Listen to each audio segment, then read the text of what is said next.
Hello everyone, thanks very much for coming back and joining me. If you are new to my YouTube channel, my name is Julie. You are very welcome to be here.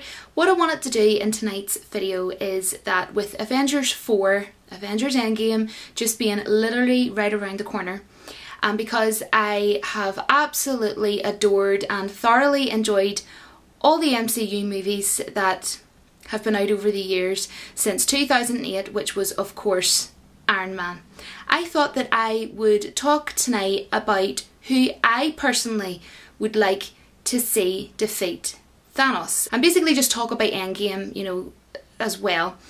But I want to say first of all that I honestly will not mind who defeats Thanos in general, as long as it is not going to be Captain Marvel.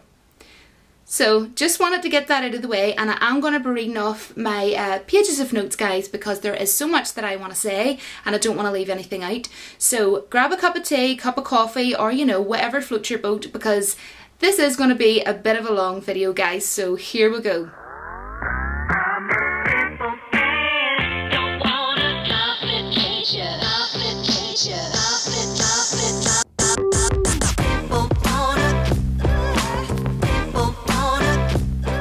Firstly, I think that Thanos could actually defeat himself in EndGame. I think that is actually possible, and you know, pretty much through his own demises. And I actually think that although he is a really cool villain already and a really cool character, I think that would add even more coolness and even more depth than he already has to his character. And if you remember from Infinity War, Doctor Strange, you know, sacrificed the Time Stone, so it could actually be possible that Thanos, he could actually sacrifice himself in relation to the Soul Stone, because we got to see Thanos use the Soul Stone in Infinity War. If you can remember, you know the scene, and I love this scene actually, I really love it, where Thanos uses the Soul Stone to speak to Gamora, and Gamora was sort of saying to Thanos, well, you know, did you do it or whatever? And he said yes, and she said, well, what did it cost you? And he said, everything. I really love that. So it could be that, I mean, if you think about it as well, there's souls obviously trapped in the Soul Stone, hence the name. So, you know, you wonder how that's going to sort of play on his mind and play tricks on him. So you wonder, you know, will that kind of maybe sort of go for him sort of way? How's that going to go if you think about it? And as well, the thing with Thanos is, of course, he saw literally no harm in anything that he was doing, and he thought that what he was doing, you know, was going to be good for the world and all that, and he really believed in his cause and all this. But obviously, us as viewers watching the movie, you know, Infinity War, we just see him as just pure, plain evil. He even sacrificed Gamora for the Soul Stone. So I mean, who's to say? It could be very possible that he could sacrifice his own life and become pretty much his own worst enemy, I suppose you could say. Because I think if the moment sort of arised, or the event sort of arised, that I think he may sacrifice his own life, and that's something to think about. You know, it's something that I have been thinking about, that I think this honestly could be really cool, and it's hard to say what's going to happen, but if it does unfold this way, I think it would be really cool. That's my opinion. You can let me know what you think. And also, in Infinity War, Doctor Strange, you know, when he was sort of checking out the millions upon millions of different timelines, he determined that there was only one where Thanos was actually defeated. And I think that Doctor Strange in Infinity War give the Time Stone away so willingly and too willingly, because, you know, if you can even remember in Infinity War, he actually said to Doctor Strange when he was with Spider-Man, pretty much like, look, you know, if you think I'm going to be helping out for you or getting in the way if you're going to die or whatever, you know, each to your own sort of thing, I ain't going to help you, it's like, you know what I mean? But yet he very quickly just was like, okay, Thanos, here you go, you can have it, you can have the Time Stone. You know, that I very much so never wanted to leave to leave me at all. So I very much believe, as I know a lot of fans of the MCU believe, that that time stone is 100% from the future. That is how I think of it. That's how I believe it anyways. And I personally, if I'm going to talk about who I would like now to actually defeat Thanos. I know I was talking about the whole Thanos thing, but I think that could happen. But moving on, I would like Thor to defeat Thanos, because from watching all of these MCU movies, to me, he has came across, from watching the films, as the most powerful character. I mean, he even defeated the Hulk in Ragnarok. Thor Ragnarok in the the arena, and it was so funny. I just thought I would mention this guy. Sorry, I know I'm random. Where he looks up to Jeff Goldblum and he's like, "I know him. We know each other from work." So funny. But anyways, yes, I would love Thor to defeat Thanos, and Thor's weapon, Stormbreaker, which we got to see in Infinity War when Thor threw it and it hit into Thanos' chest. I always feel really weird when I say Thanos' chest. So funny, Thanos' chest. And as he threw it, Stormbreaker was using the power of the Bifrost, which cut through the Infinity Stones. So what I wanted to say as well was, the fact that Thor can actually use the power of the Bifrost to destroy planets. Like, think about that for a second, guys. Destroy planets. That just shows, to me anyway, how powerful his character actually is. And another reason that I think that Thor could defeat Thanos is because when you think of it, Thor was very hesitant. Or Thor, sorry, not Thor. Thanos, sorry guys, this is going really well. Thanos was very hesitant to collect the Infinity Stones as long as Odin, Hela and the Ancient One was around. And I will kind of touch upon very small, I want to talk about the Ancient One at the end, something I'm really excited about for EndGame, but I'll talk about that at the end. So definitely, in saying that, I honestly believe that Thanos is, without a shadow of a doubt, he very much so fears the son of Odin, which is of course God of Thunder, the awesome, the one and only Thor. Now I want to go on to talk about Captain Marvel. If you've followed my channel for a while, you will know that I do not like Brie Larson and I do not want Captain Marvel in this movie. But I'm going to talk about Captain Marvel because she is in EndGame, so let's get this out of the way. No, seriously guys, Captain Marvel, I have a funny feeling, and I know some of you might disagree, but I actually think that she might be helping Thor very much so to defeat Thanos in EndGame. And I don't think that's going to suit her character. I think that's going to be a really terrible choice. I think it was terrible taste that she's in this movie in general, but you know, I need to get over it. But this is because it won't suit her, because her character hasn't been established at all, and she was quite literally thrown into EndGame at the very last minute. And I would much rather see a well-established character defeat Thanos. I'm holding my lip gloss just in case anyone's wondering. Just thought I'd bring that up. But yes, and I hope that she's not portrayed as like the hero, or that she's made out to look that she's going to shine. I don't even want her to weaken Thanos to the point where someone else then steps in, be it any other character, be it Thor, be it Iron Man, be it anyone. And then it's portrayed like she gets the praise, basically. Can't actually think of many Marvel fans that actually would want that. Maybe people that really like Brie Larson, or maybe people that love the movie Captain Marvel. But we've been watching these movies for pretty much a decade now, so I don't know guys, honestly.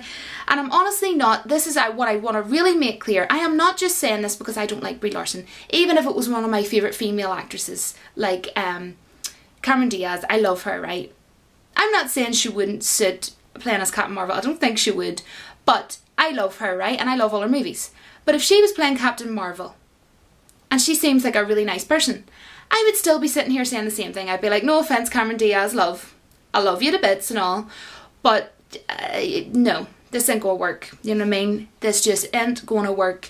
I would still be sitting saying the same thing. She's not needed. She was not needed to be brought out a movie 4 weeks ago, and she certainly isn't needed in EndGame. I don't see why they couldn't just do the movie without her, and that is basically what I'm saying. She should have just missed the boat instead. And what I also want to say is I think Iron Man and Nebula. Yes, I would love Thor to defeat Thanos. I would love that. That would be ideal for me. But I think Iron Man and Nebula would be another two good characters that I would also quite like to see defeating Thanos, and I'll tell you why. Iron Man, because, you know, he was in one of the many, one of the first many awesome, wonderful, incredible MCU movies. I wouldn't even mind Captain America being a big part in defeating Thanos. I personally don't think that he will actually defeat him on his own. But I think that considering the fact that he was the very first Avenger, I think definitely that that would show a lot of respect. And I think that would be really cool if I think he should have a big part in playing to actually defeat Thanos, be it with whoever it is. And I want to talk about Nebula. I mean, Nebula did defeat Thanos in the comics, and as well, you know, she's been through such torture and torment, and it would make a lot of sense. You know, you'd say, oh yes, yes, go Nebula, you've really got your comeuppance worth, and for your sister and everything, and yes, you go girl, you know, you come out and say, that makes sense, she got her revenge.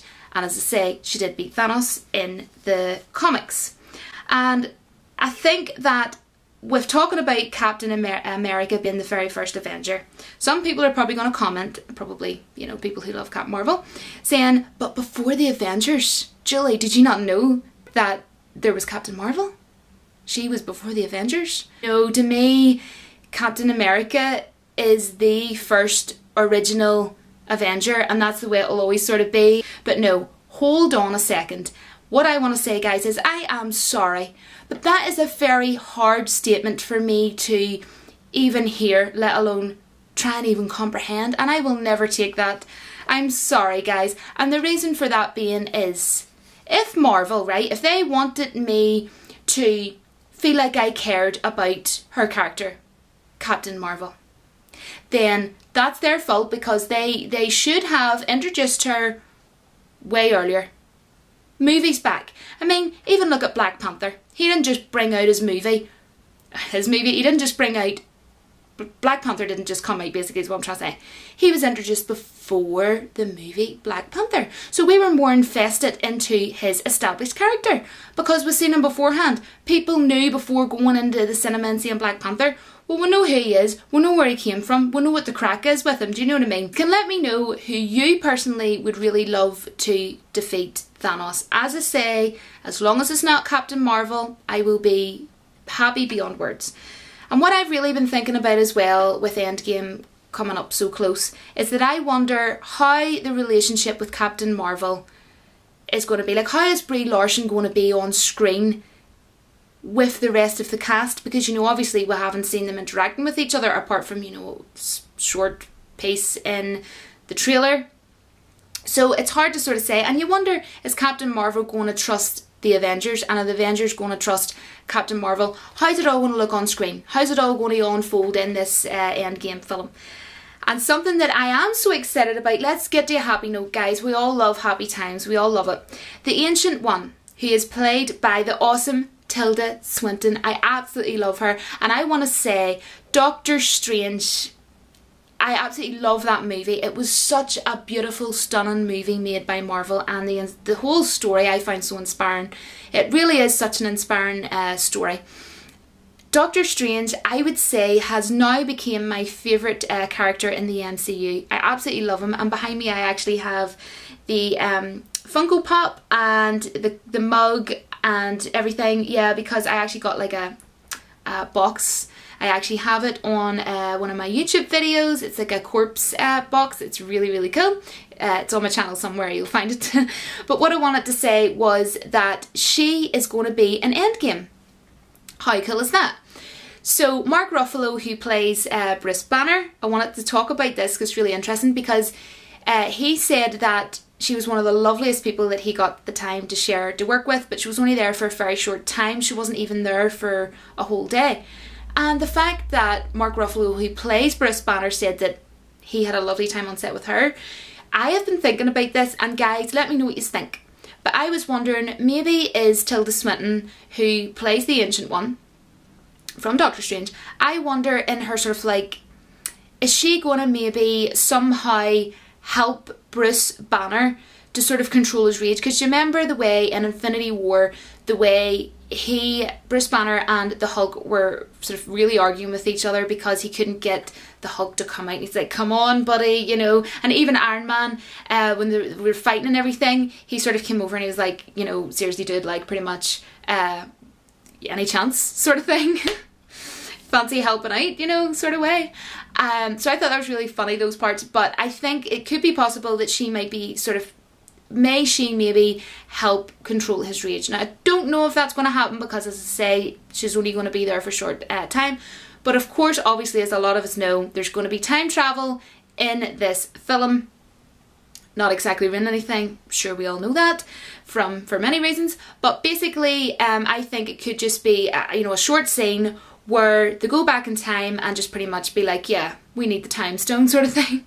And of course, obviously, I think they're going to obviously go back in time to New York. I am excited about this movie. I honestly am. I really am. And I'm not lying when I say that. But the problem is, I do have my concerns and I do have my worries, and I don't like that because, you know what, I was thinking of this earlier and I was having this conversation earlier. I have never went in and seen a Marvel movie in the cinema and sort of had any real worries or concerns, or sort of been thinking, I don't really know how this is going to go. The only time I ever had a wee slight thing, and it isn't even a big problem, it wasn't even a big thing I was worried about, when I was going to see Infinity War, I thought to myself, right, okay, there's going to be a lot of characters in here, and I hope it's not going to be too, you know, crammed all into the one movie, and I hope they sort of space it out well, because there's a lot of characters to deal with. But I did really fully have my full trust in Marvel, and I honestly did, and I sat and I said that to myself for a few seconds, and I thought, you know what though, do I trust Marvel? Yeah, I do trust Marvel. So they're going to do it right. They know what they're doing. They always cast perfectly. They always put the cheesy comedic funny jokes and lines in there, and, you know, quick-witted jokes and everything, and they always get it, and it's always with the tone in the movie, and it's always so on point. So that wasn't really something to worry about anyway, because I trusted them. But aside from that, did I go into any other MCU movie into the cinema and think I had any negativity or any concerns? No, not at all. But I do have some concerns, and it is Captain Marvel being one. It really is Captain Marvel. I'm worried. Apparently the Russo brothers didn't even want her in EndGame. That doesn't really say a lot. You know, that speaks volumes, really, doesn't it? Let me know who you would like to defeat Thanos, or do you not really care? You just want to go and see the movie? And let me know as well, who is your favourite MCU character? And also, what is your favourite 3 movies from the MCU? For me, it would be really difficult, because I actually do really love Black Panther, and I thought that was my favourite, but then when you watch through them again, you sort of think, it actually probably isn't my favourite. I would say now, definitely through watching them so many times, Doctor Strange, the story was unbelievable. There's none of them that I don't like, or that I wouldn't be all that fussed on. Love them all. They're all amazing. They're all amazing, honestly. And I just finished about 2 weeks ago watching through every single one of them. Thank you so much for watching. I hope you enjoyed this video, and I will see you in my next video. But until then, don't forget that the Force will be with you always.